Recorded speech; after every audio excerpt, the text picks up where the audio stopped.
Alright,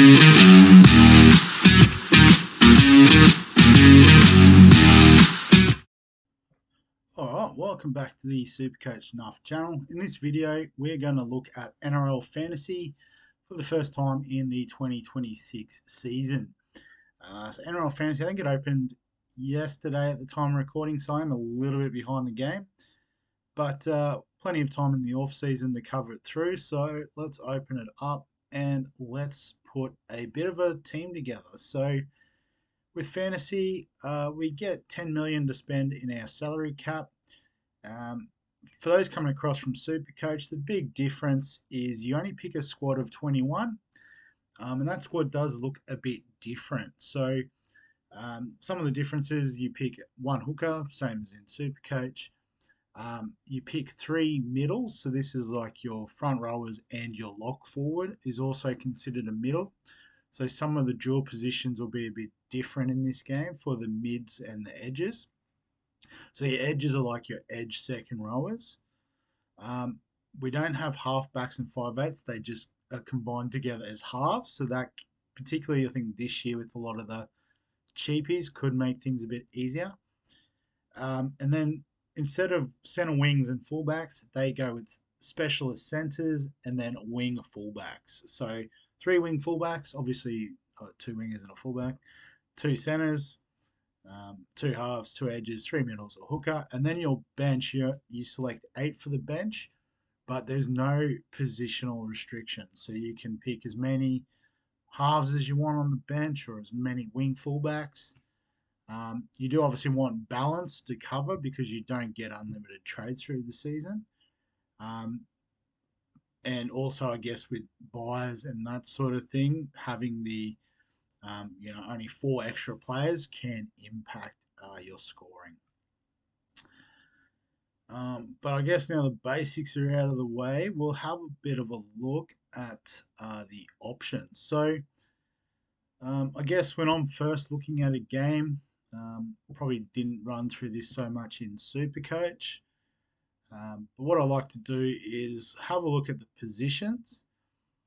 And the first thing I'm actually looking at is, the scoring at the top end. So you can see with hookers last year, the highest scoring average was 54. There was a few sort of up around 50, maybe close, but it does sort of quickly drop off.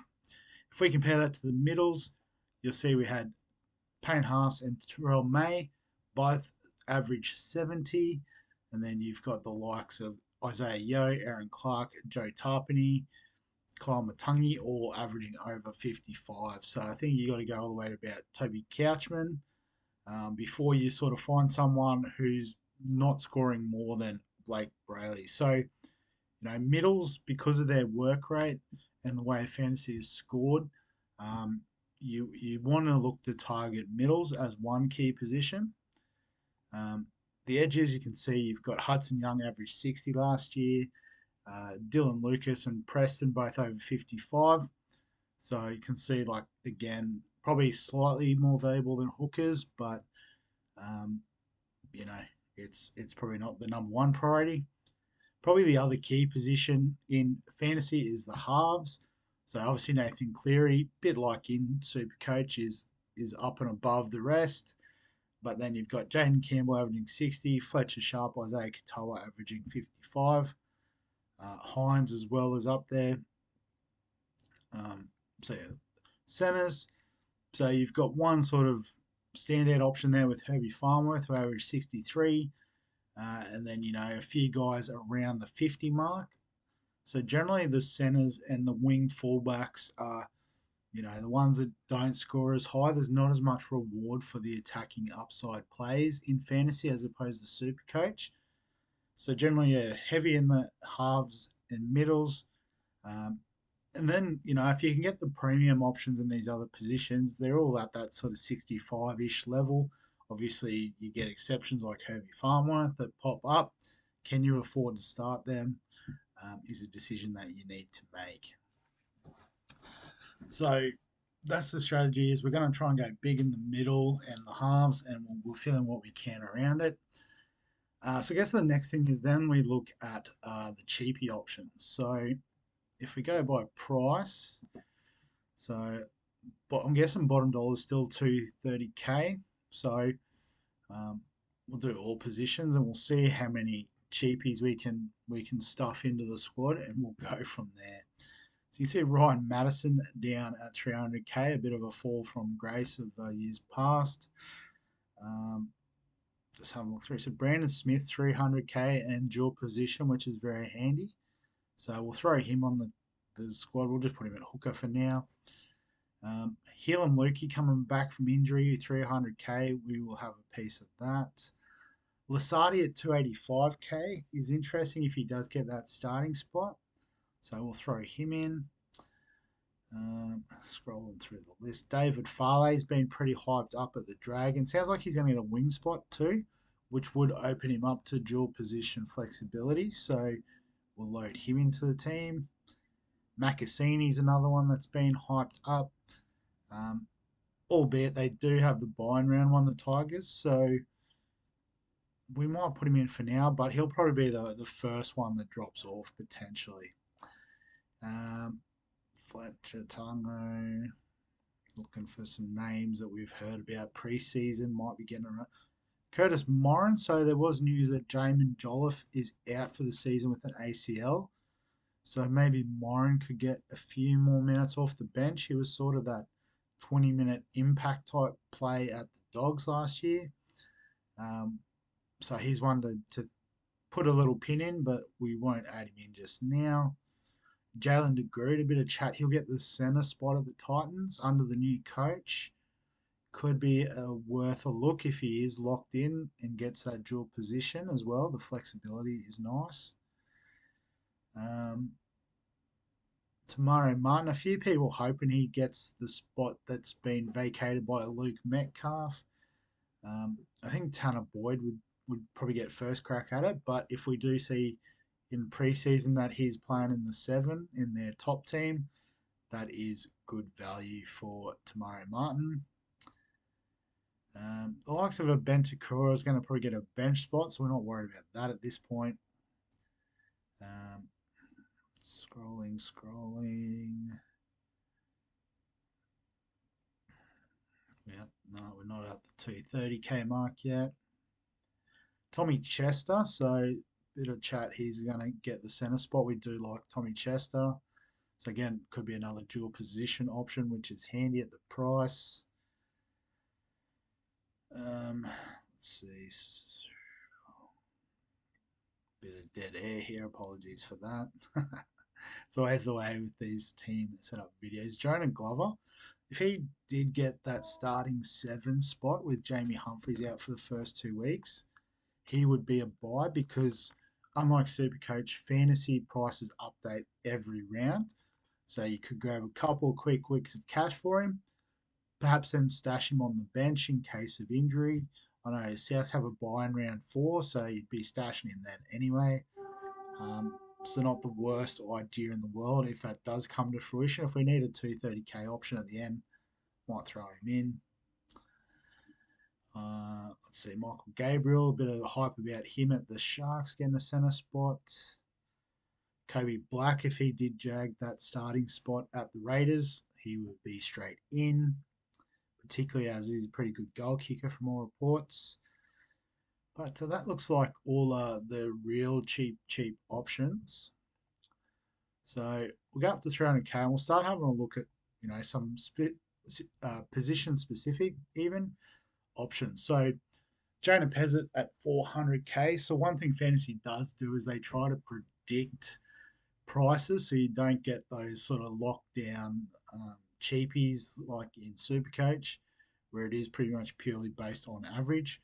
So they've sort of got Pezzett starting at 400k, so they do expect him to average well above 16. At that price, I don't know if I want him at the moment, so we'll let him slide. Ethan Sanders at 350. If he does get the start and gets the goal kicking, especially, he will be a lock for fantasy. What about Dan Atkinson? Where's he at? Is he more than 400k? So 450k for Dan Atkinson. So Maybe we are going to get Jonah Pezzett if that's the standard. Bit of hype about Sandon Smith at the Knights. Could get a good role. Could get the goal kicking as well. So let's throw him in for the time being. Pezzett's there as well. Do we want to lock in? We'll put Pezzett in the squad and we'll see how it goes. Um, but yeah, nothing else really at this price stands out.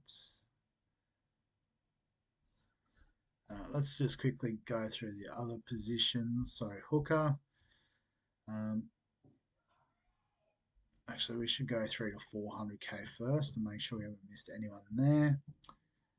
Um, Bailey Hayward at 375. If he gets the 80-minute hooker roll, there's going to be a bit of value there. If we go 4 to 600k, so surely this is where we'll find Jake Simpkin at 509. Seems a little bit steep. We can get Reed Marnie at 489, which I think is all right. So, and he'll probably end up being our starter, I reckon. So we'll throw him on. So we're not spending a lot at hooker. We've got a bit of cover with Hayward and Smith. So, we don't need to worry about hookers anymore. I mean, you could go premium sort of a choice if you want. Actually, that's an interesting one. Kurt Donahue, 560k, because he will get the start with Jeremy Marshall King still recovering from surgery. I like him. I'm going to throw him in, but he might be one that has to go. All right, so how are we going? We've got 5.7 million. We've got 1, 2, 3. Ignore the positions at the moment. 3, 5, 9 spots. So about 500k per player. So we're still probably not able to go rolled gold guns just yet. But let's try and find some value in the middle.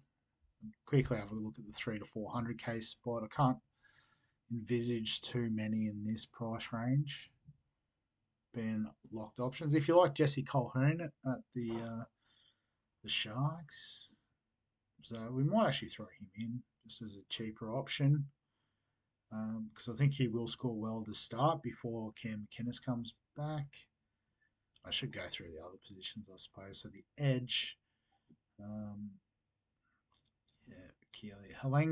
Halangahu, if he got the start, I'd back him in at 350k, but I don't see that happening. No, nothing there. We've already done halves, centers. Um, that's it in that range. Very limited center options. Wing fullback. So again, you see some of these guys like that might have that attacking upside and think, oh, that's value like Stone Street. Yeah, it's really off their base. So, you want those guys that are going to run the ball a lot. So maybe someone like a DWZ, albeit he only averaged 24 last year, so that suggests that that's where his work rate's at. Um, what happened to two from the? He might not be added into the game yet. Dragons. So let's go by price. He might be in the centers as well. No. So yeah, some players do get added in a bit later, so keep that in mind as well. I don't really want the Dragons. Yeah, so I guess we could look in a couple of keepers. Like here's 950k, but I think we do want Payne Haas. We do want Isaiah Yo. Do we want Klamatangi? I think we can get a little bit more value. So let's have a look down, down, down. So Jermaine Hopgood at 597, similar price to Mitch Barnett. So yeah, I would have had Mitch Barnett if he was fit, but I think he's going to miss round one. So it's probably going to be Hopgood as our third middle. And I'll just make sure again we haven't really missed any big value options off the top of my head.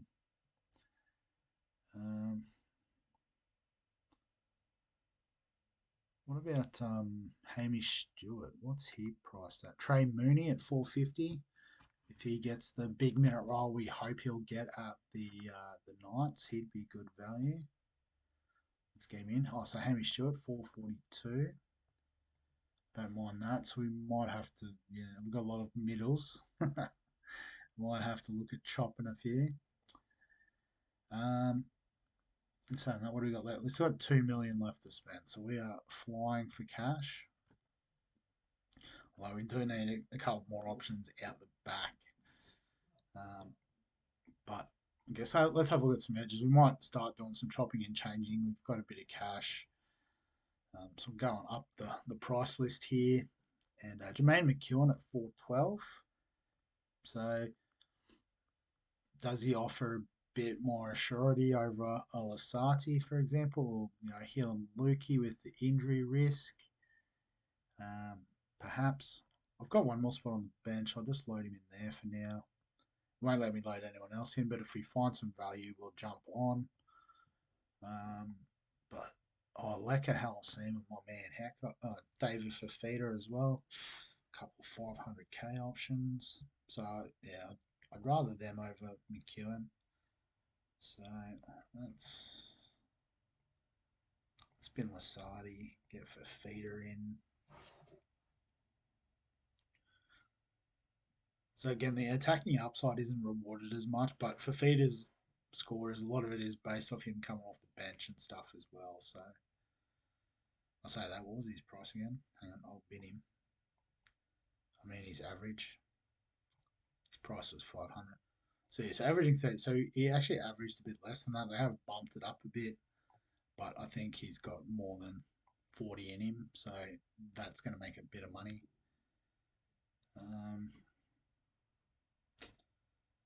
That might be about it anyway. Just have a look. Yep. Cool. So halves.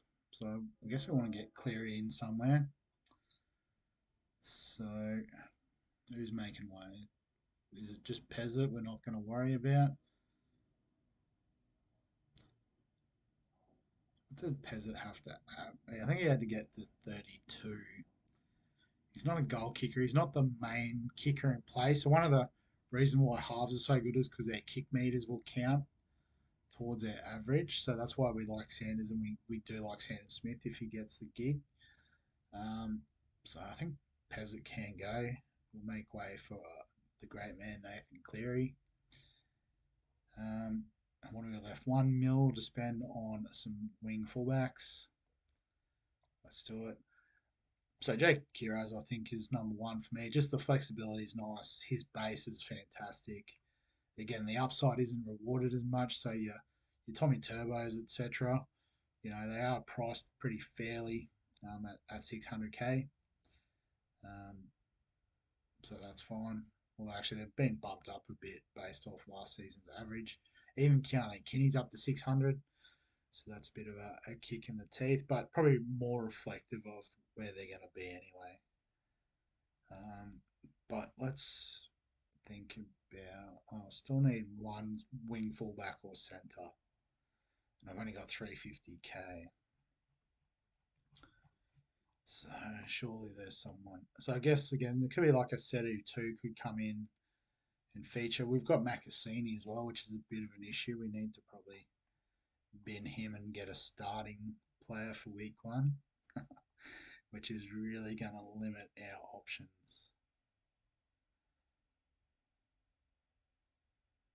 So maybe it is DWZ, which I'm not comfortable with, but we will update the team throughout the season, so there's no stress in terms of having to set and forget this team. Excuse me. Any of these guys are a decent chance of getting a start. Maybe Rocco Berry, and then that's all we can afford. Might put the rest of the team together just to see how it's going to look. So we'll put Sanders on the bench. That's fine. Haywood swaps with Harness. Colhoun swaps with Yo. Hopgood probably swaps with Donahue.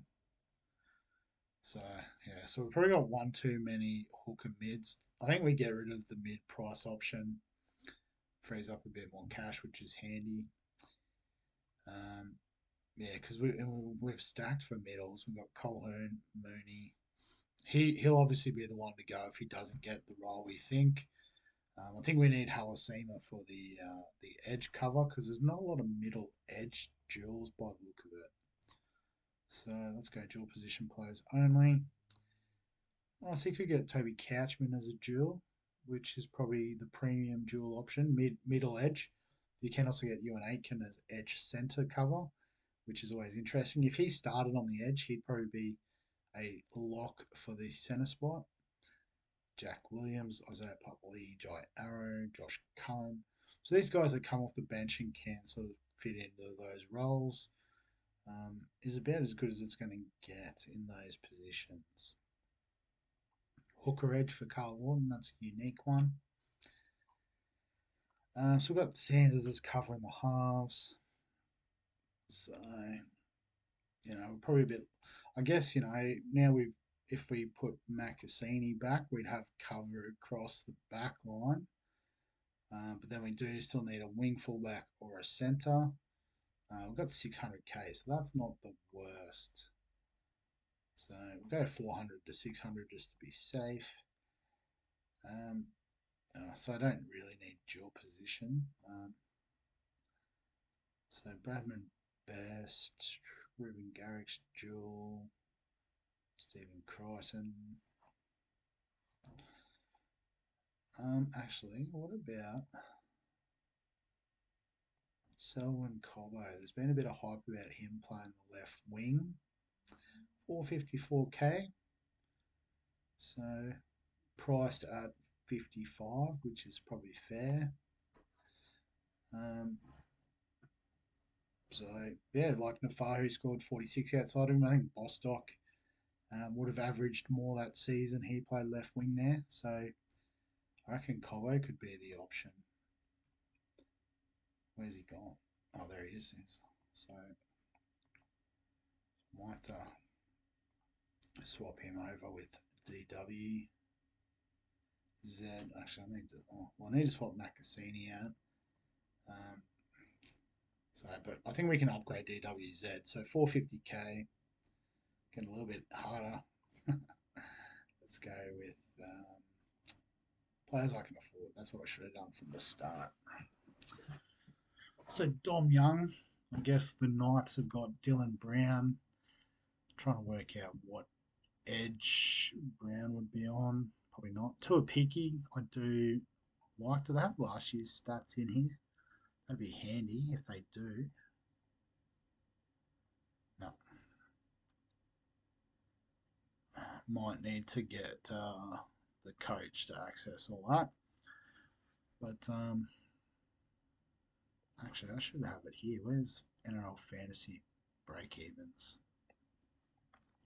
So this is a great website. If you haven't played fantasy before, get onto this, nrlfantasystats.com or footystatistics.com.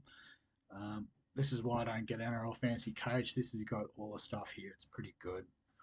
So let's filter it out. So Tane Tuapiki averages 36, but if we filter it by the fullback position, 37.5 is not that much higher, but there is a couple of low games in there. So let's go over 60 minutes. He averages 40. So, um, yeah, so you can see he's priced at 33, break even of 27. I don't know how accurate the break evens are, but if he averages 40 playing fullback, then there is a bit of value baked in. So, um, go all in on my Warriors boys. Although I haven't got Leka Halasima. Oh, yeah, I do. He should be on the field. Get in there, legend.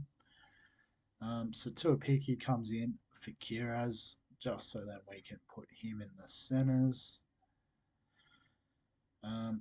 Yep, so we've got a squad. We're in budget. It's all saved. So now it's just a case of our bench. And I think our middles are going to feature fairly heavily. Colhoun, Stewart, probably Sanders. Smith, or probably Hayward, I think is going to get more minutes. Smith, Hill, Lukey, Mackesy. So, yeah, so that's the first draft of the squad. Captain, vice captain. So there's no vice captain loophole like in Supercoach either. Basically, as soon as the first game of the round starts, they're locked in. It's a little bit tricky with round one, given that the Vegas games start a week before the others, so there's a long time where something could happen to your captain and vice captain. But pretty safe with these two options, Haas and Cleary. So not gonna stress too much there. Um, so probably just the other thing is to get the leagues going. So I can regenerate my leagues. I've actually tried this. So we'll do the head-to-head league. Oh, I think it's just the same rules. That's handy. We can do 20 players. So I think last year we had one big league, one little league. So we'll see if we can set up a 20-player league. Um, so let's regenerate that. I'll copy these league codes and put them into the description below this video. Um, but I'll skip this step and confirm, view the league. So there's that one. Oops. And then I will also regenerate the open league. So this is just overall, no head-to-head matchups, just first past the post at the end of the season. So again, there's a league code there, and that is now set. So that is NRL Fantasy ready to rip for the 2026 season. As always, if you've got any questions, comments, thoughts, feel free to add them below this video. Give us a like if you enjoy the NRL Fantasy content. Oh, didn't mean to close that. I'm back. Uh, Subscribe for all the fantasy sports content on the channel. And other than that, we'll catch you in the next one.